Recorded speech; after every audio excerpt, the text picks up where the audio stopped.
오늘의 세계 명작의 산책은 밀턴의 실록원입니다. 태고 시대 해와 달이 아직 형성되기 이전에 신의 나라와 악마의 나라가 있었고 그 사이에는 무수한 혼돈이 있을 뿐 지구도 아직 만들어지지 않은 때였습니다.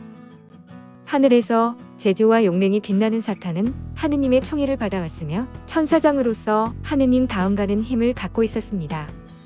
하느님께서는 예수를 후계자로 정해 모든 신의 위에 있도록 하셨는데 이에 사탄은 반역을 일으켜 다른 재앙을 가져오는 신들을 모아 싸움을 일으켰습니다. 그러나 하느님은 그의 교만과 불경을 벌해 지옥으로 내던지셨고 그때부터 천국에서는 그를 사탄이라고 부르게 되었습니다. 타락한 사탄은 휴식도 평화도 없는 불꽃의 바다에서 9날 동안 고통을 받으며 혼수 상태에 빠져 있다 겨우 눈을 뜨고 이렇게 말을 시작했습니다. 일찍이 천국에서 하늘의 영광을 받으며 무상의 광위에 쌓여 찬란한 별들을 무색해 했던 내가 이렇게 파멸과 비참 속에 던져지다니 이게 어떻게 된 일인가? 내가 비록 그 무시무시한 힘에 패하였지만 굳은 결심과 자존심 모멸감은 변치 않았다. 저주와 복수심으로 우리의 대적에게 영원한 싸움을 걸 작정이다. 사탄은 거대한 체구를 일으켜 두 손으로 불길을 헤치며 큰 날개를 펴서 육지에 올랐는데 그는 악의 천사들을 큰 소리로 불렀고 그 소리는 크게 울려 퍼졌습니다. 전에는 천국의 아름다운 천사였던 너희들의 지금 추태는 무엇인가? 깨어 일어나라. 그렇지 않으면 영원히 멸망한다. 이 부르짖음에 수많은 악의 천사들이 걸기했는데 올록, 그모스, 아스타로토, 아스토레드, 림몬 등 타락한 천사들이 모두 모였습니다. 마군의 함성은 지옥의 밑바닥을 잡아찢는 듯 했는데 사탄은 군대를 검열한 후 3번의 울음소리를 내며 탄식했습니다. 너희들 천국의 영체를 이런 지옥에 떨어뜨렸으니 이제 평화는 없다. 누가 굴욕을 당하고 있겠느냐. 앞으로 전쟁이 있을 뿐이다. 그들은 건축의 신 만문이 만든 전당에서 대회의를 열었는데 올록은 전쟁을 주장했지만 벨리알은 승산이 없으니 지옥을 천국처럼 꾸미자는 황금 만능설을 주장했습니다. 이에 사탄은 악마의 세계를 확장하기 위해 탐험자가 될 것을 자청했는데 모두를 위해 위험을 무릅쓰는 사탄의 희생을 찬양하는 소리는 외성이 울리는 것 같았습니다. 사탄이 지옥의 큰 문으로 향했는데 문 앞에 있던 2마리의 괴물이 사탄이 가는 길을 막아 지옥이 흔들릴 만큼 요란한 격투가 벌어졌습니다. 그러나 뱀의 모습을 한 여인은 둘의 싸움을 말리며 부자지간에 싸우고 있다는 것을 알려주었는데 이 마녀는 사탄이 음모를 꾀할 때 죄라고 부르는 미인이었습니다. 사탄과 사랑을 맺은 후 임신을 했는데 사탄이 하늘의 대전쟁에 패배하자 사탄과 함께 지옥으로 떨어졌던 것입니다. 그리고 죄의 배에서 나온 것이 사탄과 싸우던 죽음으로 모자가 함께 지옥의 문지기가 되었던 것인데 그들은 사탄의 계획을 듣고 지옥의 문을 열었습니다. 지옥은 이때 열려서 영원히 인간을 불러들일 수 있게 되었는데 혼돈의 심연이 끝이 없었고 시간도 공간도 없었으며 암흑과 혼돈이 그치지 않고 있었습니다.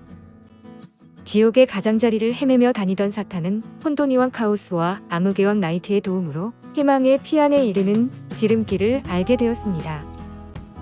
사탄이 개척한 그 길은 인간이 타락하기 쉬운 길이 되었는데 죄와 죽음과 사탄이 지옥과 인간 사이에 큰 다리를 놓은 것으로 이것은 하느님의 계획이었습니다. 마귀들은 밤낮으로 다리 위를 방황하며 선한 사람을 유혹하고 악을 조장하게 된 것인데 구원을 받은 사람을 제외한 나머지 인간이 가는 지옥의 길이 이때 열린 것입니다.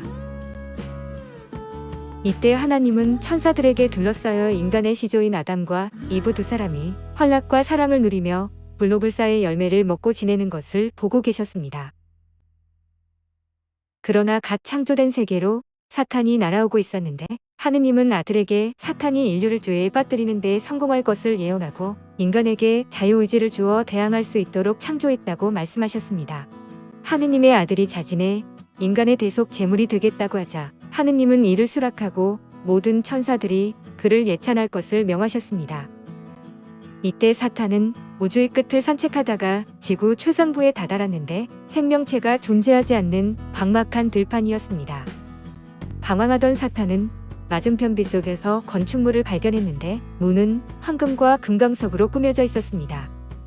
사탄은 젊고 우아한 천사로 변장하고 대천사 우리엘을 만났는데 우리엘은 천지창조를 보기 위해 홀로 나왔다는 사탄의 말에 길을 가르쳐 주었습니다. 그래서 사탄은 아시리아의 오아테스 산상에 도달했는데 사탄은 악의 천사가 되어 하느님께 복수를 하겠다고 생각했습니다. 사탄이 이런 생각을 하는 동안 속임을 당한 우리엘은 날카로운 눈으로 사탄의 본성을 간파하고 있었습니다. 아무것도 모르고 사탄은 에덴의 경계에 이르렀는데 산꼭대기에 올라가 에덴을 바라보며 신과 사람에 대한 음모를 시험할 장소를 물색했습니다. 사탄은 향기로운 바람이 사방에서 불어오는 숲길을 걷고 있었는데 울창한 숲 속에 에덴 동산으로 들어가는 문이 있었습니다. 사탄은 일부러 정문으로 들어가지 않고 몸을 가볍게 날려서 절벽을 한 발로 뛰어넘어 광명의 낙원에 숨어들었습니다. 아담과 이브가 살고 있는 낙원은 환락과 행복의 성경이었는데 사탄은 이 모습에 분노와 부러움이 가득했고 늠름한 아담과 청초한 이브의 질투심이 일어났습니다. 사탄은 가까이 가서 두 사람의 즐거운 대화에 귀를 기울였는데 아담과 이브는 최초의 남자와 최초의 여자였습니다. 이브여, 너는 나의 모든 기쁨이다. 신은 우리들을 흙으로 빚어 이 낙원에 살게 하셨다. 우리들은 이 낙원의 모든 나무 가운데 생명의 나무 곁에 있는 선악과만 따먹지 않으면 된다. 너도 저 나무의 과실을 맛볼 때 죽음이 우리들에게 온다는 것을 잘 알고 있겠지? 악마는 이것을 듣고 아담과 이브에게 금지된 나무가 있다는 것을 알게 되었고 그들을 파멸에 빠뜨릴 방법을 찾아낸 것을 기뻐했습니다. 아담과 이브는 잠자리에 들었는데 사탄은 마술로 환각과 꿈과 공상을 갖게 해 그녀의 머릿속에 불평불만, 욕망과 교만이 생기는 환상을 갖게 했습니다. 아침이 되었는데 이브는 눈을 뜨고 어젯밤의 악몽에 대해 이야기를 했는데 하느님은 늙은 천사 라파엘을 불러 두 사람을 보호하도록 명하셨습니다. 라파엘은 아담과 이브에게 사탄의 이야기를 들려주며 경계하도록 했으며 아담이 천지 창조에 대하여 묻자 자세히 설명해 주었습니다. 창조는 6일간에 이루어졌는데 제1일에는 낮과 밤을 구분했고 제2일에는 하늘과 물을 구분했으며 땅과 바다를 만들고 풀과 나무와 꽃이 나도록 하신 것이 제3일이었습니다. 해와 달과 별을 만든 것이 제4일이었고 제5일은 조류와 어류를 만드셨으며 창조의 제6일은 신의 모습을 담은 인간을 흙으로 만들어 생명의 입김으로 불어넣으시고 자연을 다스리게 하셨습니다. 사탄은 아담과 이브를 찾기 위해 돌아다니다 자고 있는 뱀을 만나 그 몸속으로 숨어 들어갔는데 이브는 나무와 꽃들이 무성해져 일거리가 많아졌다고 했습니다. 아담은 라파엘의 경고를 떠올리며 따로 일하는 것에 반대했으나 이브의 이야기를 듣고 이브의 말대로 했습니다. 악령에게 끌린 뱀은 이브가 혼자 있는 것을 보고 옆으로 다가가 아름다움을 칭찬하며 유혹하기 시작했습니다. 아니, 동물이 인간의 말을 어떻게 할 수가 있을까? 여왕님, 어느 날 내가 들을 배회할 때에 금색의 과실을 가진 한 나무를 보았습니다. 그 향기로운 냄새가 식욕을 돋구어 맛을 보았더니 나에게 이상한 변화가 일어나 이렇게 이성과 언어의 힘을 갖게 되었습니다. 이브는 뱀의 말을 듣고 그 나무가 있는 곳까지 안내를 받았는데 그것은 금지된 지혜의 나무, 즉 선악과였습니다. 하느님께서 이것을 금하고 당신들을 만물의 영장이라고 하셨습니까? 여호와님 믿지 마십시오. 동물인 나는 인간이 되었으니 인간인 당신은 틀림없이 신이 될 것입니다. 선악의 지식에 도달하는 것이 어찌 죄악이 되겠습니까?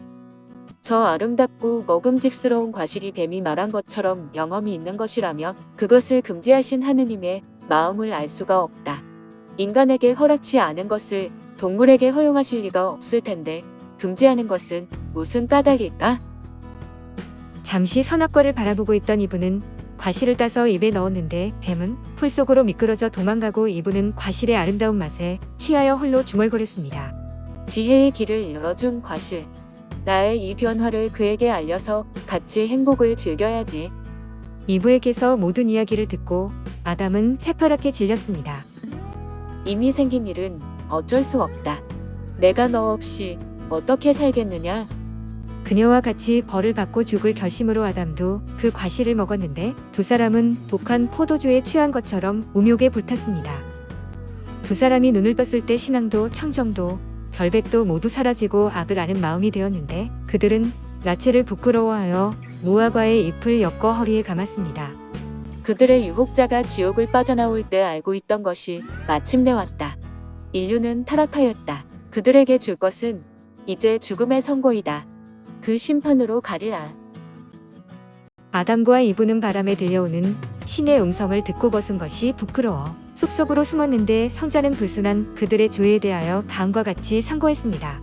빛, 너는 배로 기어다닐 것이며 평생 지는만을 먹으라. 너와 여자는 영원히 원수가 되어 여자의 자손은 너의 머리를 깨뜨릴 것이며 너는 사람의 발뒤꿈치를 상하게 할 것이다. 이브 너는 비에 젖어 살게 될 것이며 해산할 때 고통을 겪게 될 것이다. 남편의 의지에 절대 복종해야 하며 남편은 너를 거느릴 것이다. 아담이여 이제부터는 흙을 갈고 흙으로 돌아가는 운명을 갖게 되리라.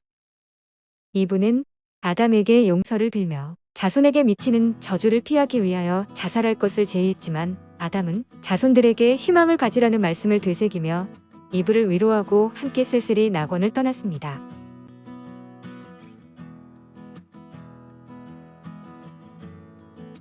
신라권은 인간의 타락과 그로 말미암은 메시아의 구원을 다룬 밀턴의 서사시인데 밀턴은 이 작품으로 셰익스피어의 버금가는 대시인이라는 지위를 얻었습니다. 전편을 통해 상상력이 충만되고 섬세하며 정확하고 장중한 표현이 이루어지고 있는데 영문학 최고의 대서사시라고 평가를 받습니다. 마지막에는 신의 은총으로 인류는 구세주 그리스도에 의한 궁극의 구제를 약속받는데 밀턴은 이 작품에 이어 복락원도 썼습니다.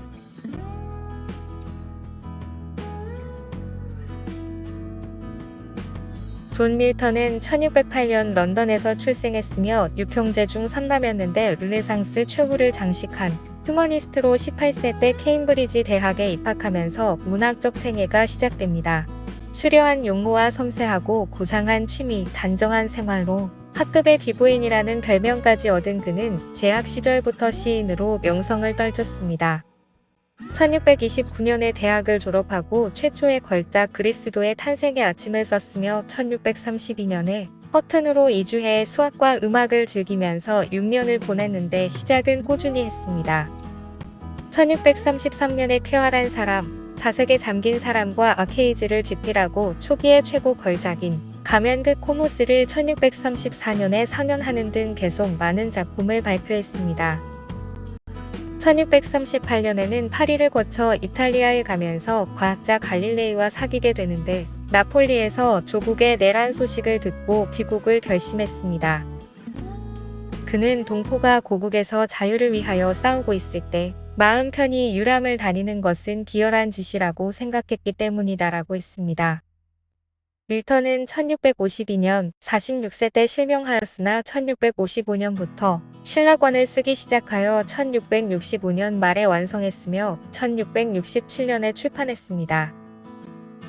우리의 사랑은 그저 수줍은 새싹 시인 듯 산속 못단 곳에 다소곳이 피어있는 연분홍 진달래꽃 같기만 해도 좋으리.